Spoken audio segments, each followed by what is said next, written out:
god, are these seats only reclined? What is this, rubber? It's fabric? I can't even sit! Someone pour butter on my seat, what the f***? Yeah, he's recording right now.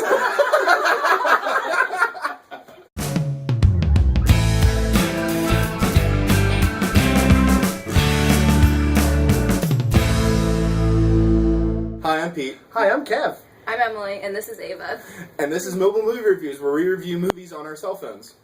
But this week, we're on a couch in a house. This week, we saw Great Gatsby, which was directed by Baz Luhrmann and stars Leonardo DiCaprio and Carey Mulligan, And Joel Egerton.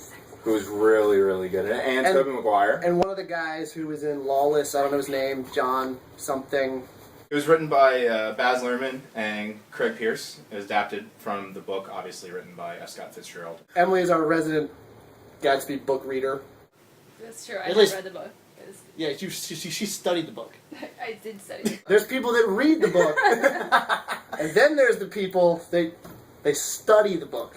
Yes, I've read the book several times. This is 1 in 500. In case you didn't know, Leonardo DiCaprio plays Jay Gatsby, who brings in Nick Carraway, who's played by Tobey Maguire, into this lavish world. Who's Nick Carraway? Tobey Maguire. Is that Peter Parker? No. Leo's love interest is Carey Mulligan, who is Daisy, and she lives across the bay. And, you get these really great scenes, these great parties. It's still in the roaring 20s.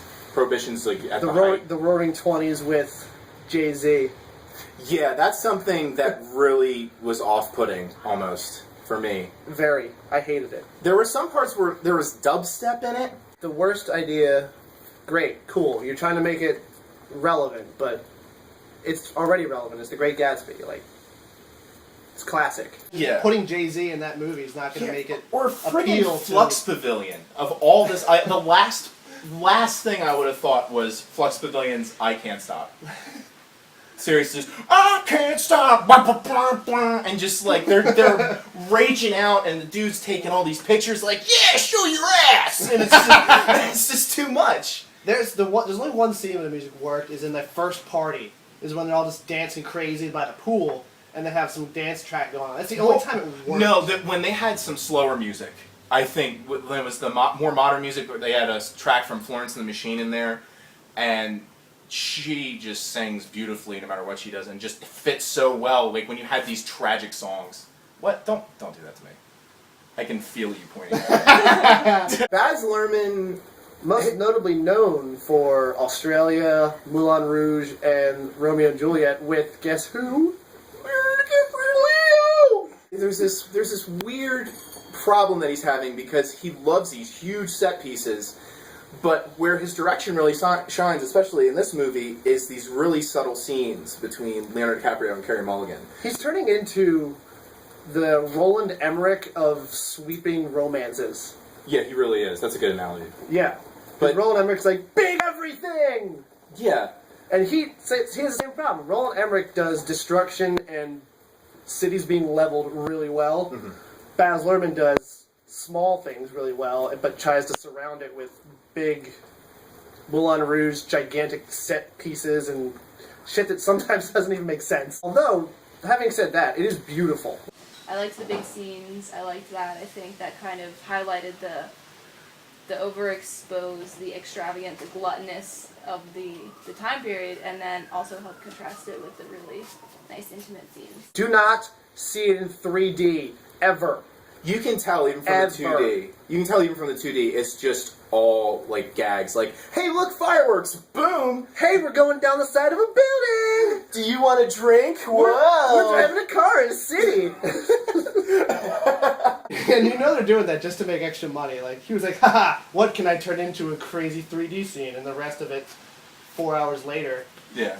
How did you think Leonardo DiCaprio did? I think that he was able to capture the hopeful essence of pursuing his love with Daisy, but also able to maintain this mysterious persona, this millionaire, avant-garde adventurer. So I think that he really captured the Gatsby character because he was able to do that.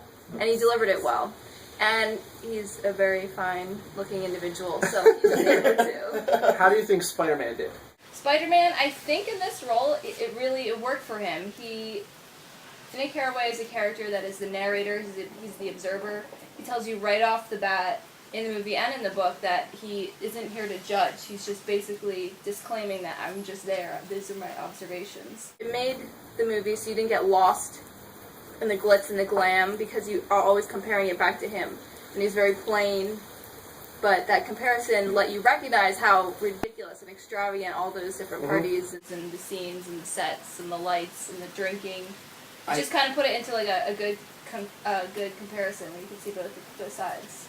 Yeah, I thought DiCaprio's performance out of everybody showed the most vulnerability. Like, you could really see Gatsby's weaknesses. The longer it got into the movie, the more it showed. Because the more he got weakened by Daisy's presence. Yeah. Like after they met again in the movie, like after that, it was just like. Well, I don't know if it was necessarily a weakening. It was just that he had spent 5 years creating this facade, creating this idea, this image of himself. But it wasn't until he met Daisy that the audience was able to see who he was on the inside, because that was the only part of his life that was exposing him for his emotional needs. Yeah, I'm gonna give it I'll give it a 7 out of 10. I give it a 6 at max, just because of Leo. What do you give That's it? all I get. I give it a 8.5 because it was really true to the novel, and it really captured a lot of the themes and metaphors of the book well. Well, thank you so much for watching. Click down here at the bottom, around here, to subscribe and check out our other reviews. We will be reviewing once a week. What's next week? Obviously, Star Trek. I'm so excited!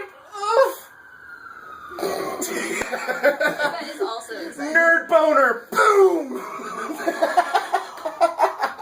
Nerdgasm engaged. And slide. I'm so nice! See you next week.